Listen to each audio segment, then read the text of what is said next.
suurin betonimylläri sementtikeuhkoin ja hattureuhkoin. Nenässä kuivunut kuona ja paidassa hiki.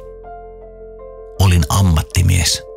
Ainein kolmiyhteisin loihdin lujan betonin. Soran, veden, sementin sekoitin. Niihin kuului hikikin.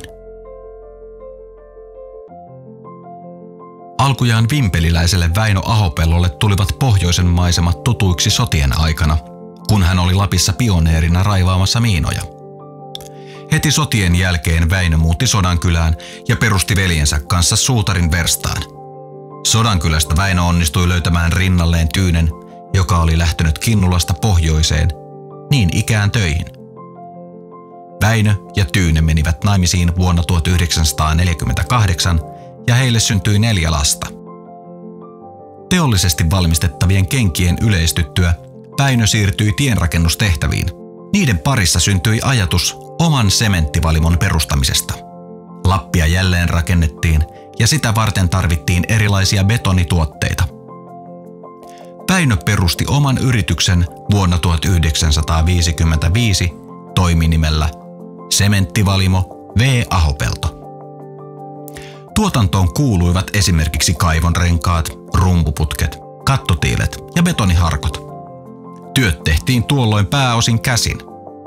Alkuaikoina toimintaa vaikeuttivat pula raaka-aineista, sähkön säännöstely ja yleislakko.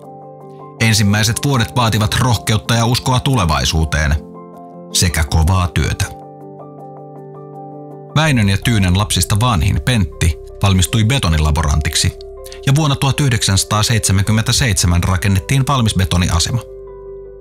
Sodankylässä rakennettiin tuolloin varuskuntaa, voimalaitoksia ja kouluja, joten valmisbetonista tuli pian yrityksen merkittävin tuoteryhmä.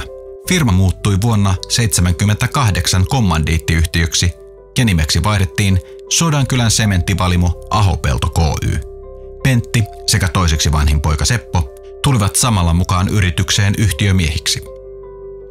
Betonielementtien valmistuskausi alkoi 80-luvulla, kun vanha valimohalli purettiin ja tilalle rakennettiin uusi tuotantohalli. Sementtivalimo voitti tuolloin merkittävän sähköpylväiden perustuselementtiurakan Imantran voimalta.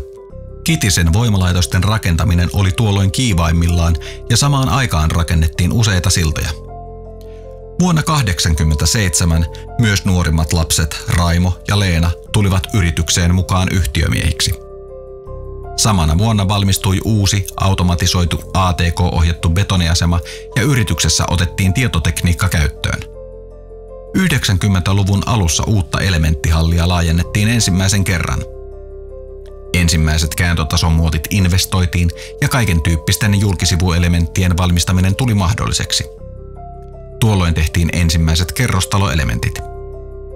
Suomen syöksyttyä 90-luvulla hallitsemattomaan lamaan talouselämä käpertyi paikoilleen ja rakentaminen pysähtyi käytännössä katsoen kokonaan. Yrityksen liikevaihto supistui yhdessä vuodessa alle puoleen aikaisemmasta. Markkinoita lähdettiin hakemaan Ruotsista, jonne saatiinkin Vattenfall AB:lta noin vuoden kestänyt voimajohtolinjan perustuselementtiurakka.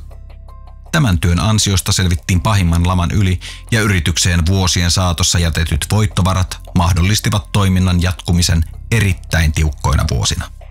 Vuonna 1993 yritys muutettiin osakeyhtiöksi ja nimeksi vaihtui Sodankylän sementtivalimo Oy.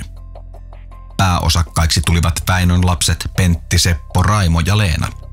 Betonielementtihalliin tehtiin toinen laajennus ja kääntötasomuotteja tuli lisää. Suurin osa tuotannosta oli erilaisia talonrakennuselementtejä. Yritys hakeutui ja hyväksyttiin vuonna 1999 SFS Inspecta-sertifiointi Oyn laaduntarkastuksen piiriin.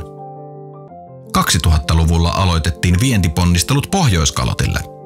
Lappilaisten betoniteollisuusyritysten kesken solmittiin vientiyhteistyösopimus ja käytännön toimintaa varten perustettiin Betoniko-ryhmä. Vienti Norjaan alkoi. Henkilöstön määrää lisättiin ja yrityksen tiloja laajennettiin 2 otteeseen. Yrityksen perustanut Väinö jatkoi tiiviisti yrityksen toiminnassa mukana aina vuoteen 2003 asti, jolloin vaiheittain toteutettu sukupolven vaihdos saatettiin päätökseen ja yritys siirtyi kokonaan lasten omistukseen. Samana vuonna kasvun ja kansainvälistymisen myötä Sodankylän sementtivalimon nimi vaihdettiin Bedrock Oy:ksi. Vuonna 2009 Bedrock osallistui sähkönsiirron perustuselementtien tuotekehittelyyn. Kehitystyön jälkeen käynnistynyt Suomen kantaverkon uudistusurakka on työllistänyt yritystä voimakkaasti 2010-luvulla.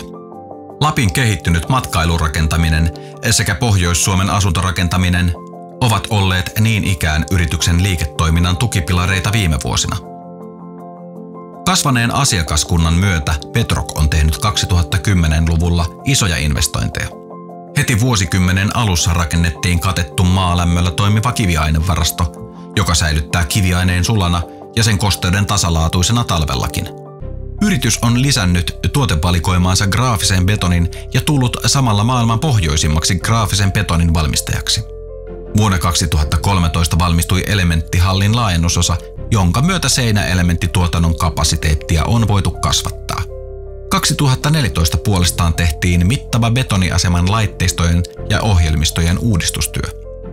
Investointi on mahdollistanut yhä monipuolisempien betonimassojen valmistuksen sekä parantanut energia- ja tuotantotehokkuutta. Tänä päivänä Bedrock on profiloitunut etenkin voimalinja- sekä julkisivurakentamisen vahvaksi osaajaksi. Yritys on panostanut toimintansa ja tuotteidensa korkeaan laatuun. Sen lisäksi Bedrock pitää tärkeimpänä arvonaan vastuullisuutta henkilöstöstään, ympäristöstään ja yhteistyökumppaneistaan. Yritys on palkittu vuosien varrella Sodankylän kunnan yrittäjäpalkinnolla, Lapin alueellisella yrittäjäpalkinnolla sekä vuoden oppisopimustyönantajana. Yritys on lisäksi huomioitu Yhdessä nuortemme puolesta -palkinnolla kiitoksena nuorten ammatillisen kasvun eteen tehdystä työstä.